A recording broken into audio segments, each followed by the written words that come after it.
segar dan berkarya tegar, anak Betawi putra dan putri, pejuang hak dan kewajiban.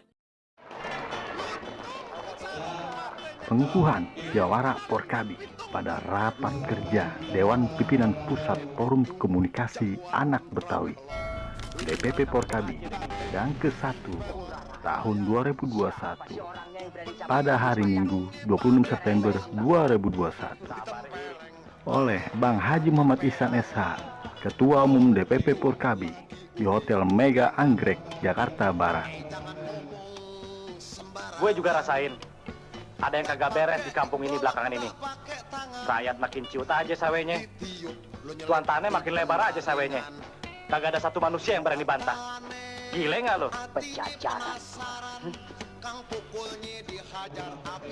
Jawara Porkabi merupakan badan otonom DPP Porkabi, hasil dari musyawarah bersama.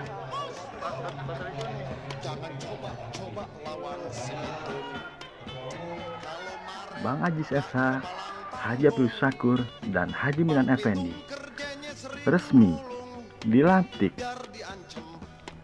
langsung oleh Ketua Umum DPP Porkabi, Bang Haji Muhammad Ihsan SH, disaksikan oleh peserta Raker 1 DPP Porkabi.